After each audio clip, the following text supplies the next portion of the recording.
Bom dia a todos. Agora vamos apresentar o nosso trabalho de biologia sobre lisossomos. E este trabalho foi feito por mim, Elias Góes Cunha, João Victor, Júlio Hermógenes, Natan Barbosa e Guilherme Lima.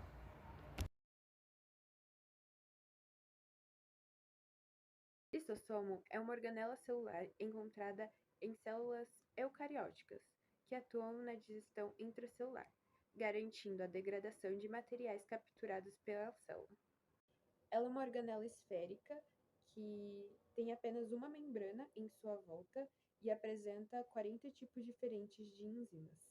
Ela é chamada de lissossomo primário quando em seu interior há apenas enzimas, e de lissossomo secundário quando ela se funde com a vesícula para fazer a digestão.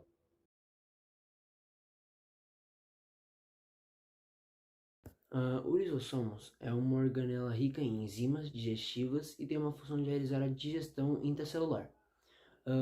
Ele atua no processo de degradação das macromoléculas e outras partículas capturadas pela célula de endocitose, além de ajudar também na degradação das estruturas obsoletas da célula, permitindo a reciclagem de organelas e de componentes celulares envelhecidos. Para chegar até os lisossomos, os materiais que são degradados seguem diferentes rotas, e na fagocitose, a célula estende projeções citoplasmáticas, ou seja, pseudopódios, de modo que captura e determina a partícula. Essas projeções se fusionam e por culpa disso acaba ocorrendo o chamado fagossomo. Os fagossomos eles se fundem com os lisossomos e ocorre então a digestão intracelular. Muitas células se alimentam por meio desse processo, sendo por exemplo, as amebas. Agora temos os macrófagos, também realizam a fagocitose e são um processo fundamental para o nosso organismo, que é a parte que o defende. Quando ocorre a endocitose de líquidos e de moléculas em vesículas menores, o conteúdo ele é entregue em endossomos, estruturas que têm a função de distribuir materiais endocitados. E os endossomos, eles se encarregam de entregar o seu conteúdo aos lisossomos para que a digestão ocorra. E em relação ao processo de degradação de estruturas obsoletas da própria célula, a autofagia, o que se observa é um cerco de organela por uma membrana plana, formando um autofagossomo e sua fusão com o lisossomo. Enzimas decompõem o material que foi cercado e os compostos orgânicos são liberados para o citosol para que a célula possa reutilizá-las.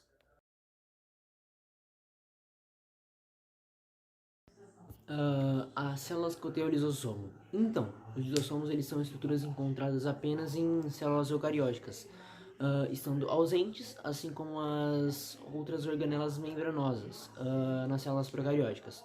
Então, nesse caso, de maneira geral, considera-se que os lisossomos são estruturas encontradas exclusivamente em células animais e não em humanos.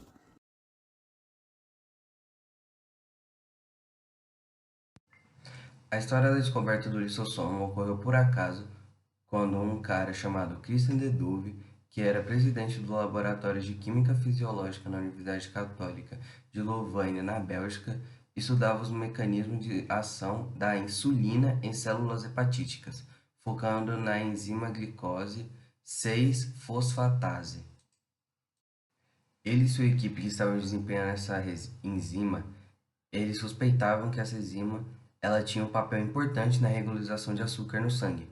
Assim, eles tentaram isolar a enzima usando o método de fracionamento celular, que utiliza a centrifugação para a separação dos conteúdos de uma célula, preservando a função de cada componente. Foi o sucesso no fracionamento celular que permitiu a descoberta dos lissossomos.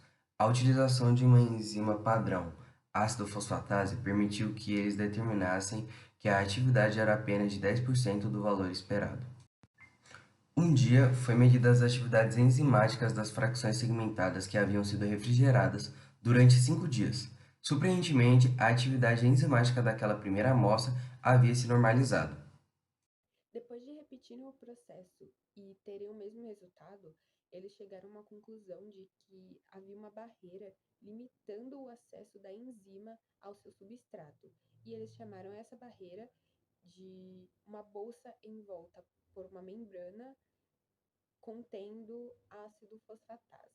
Assim, os pesquisadores passaram a entender que aquela enzima em volta de uma membrana se tratava de uma organela, e em 1955, Deduve passou a chamá-la de lisossomo por estar relacionado às propriedades digestivas.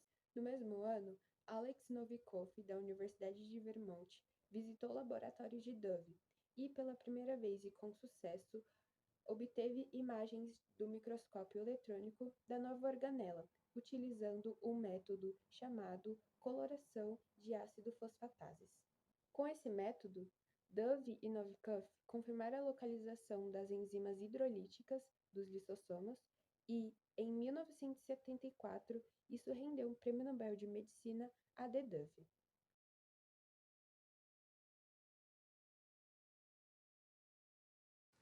Ao observar o comportamento das células em um microscópio, é possível identificar que um lisossomo nasce a partir de outra estrutura celular, o complexo de Golgi. Primeiramente, em uma das partes das membranas golgianas são liberadas pequenas vesículas com moléculas pré-enzimáticas.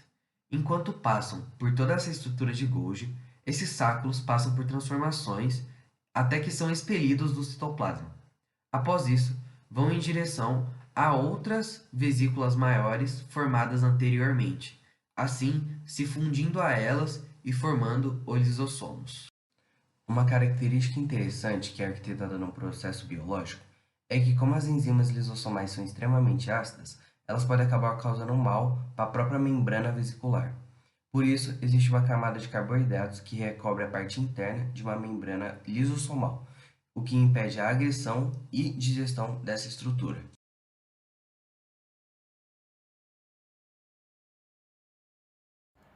Bom, agora eu vou falar um pouco sobre as doenças relacionadas ao mau funcionamento dos lisossomos.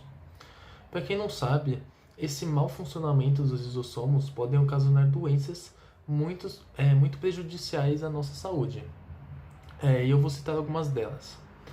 A primeira doença que eu vou citar é a doença POMP, que é uma doença autossômica que está relacionada ao acúmulo de glicogênio nos lisossomos. Esse acúmulo ocorre justamente devido à falta de glicosidase ácida. Falando um pouco sobre a parte dos sintomas que essa doença gera, ela gera uma perca progressiva na força muscular do indivíduo e também pode ocasionar problemas respiratórios e cardíacos. E se a pessoa não se tratar desse tipo de doença, isso pode acabar ocasionando a morte dela. A segunda doença que eu vou citar é a doença Tay-Sachs, que é também uma doença autossômica, só que dessa vez ela está relacionada à atividade insuficiente da enzima hexosaminidase A, que é a enzima presente nos lisossomos que degrada os fosfolipídios. Isso leva a uma distensão das células nervosas, causando uma séria deteriorização das habilidades mentais e físicas, podem causar cegueira, surdez e atrofia muscular. A terceira doença que eu vou citar é a doença Gaucher, que é uma doença autossômica relacionada à falta de enzima glucocerebrosidade, que é uma enzima presente nos lisossomos, que atua na mielinização de neurônios, na mielinização de hemácias e células do baço. E falando dos sintomas que essa doença causa, ela pode levar a anemia, sangramentos, dores nos ossos e até cirrose. E por fim, eu vou citar a última doença, que é a doença Fabry, que é uma doença relacionada à deficiência da enzima galactosidase A, que é a enzima presente nos lisossomos que atua no metabolismo de proteínas. E um exemplo de uma proteína é a proteína glicosfingolípido. Falando mais sobre os sintomas dessa doença, ela pode levar à perda da função das glândulas sudoríparas, febre corrente, transtornos digestivos e embaçamento da córnea.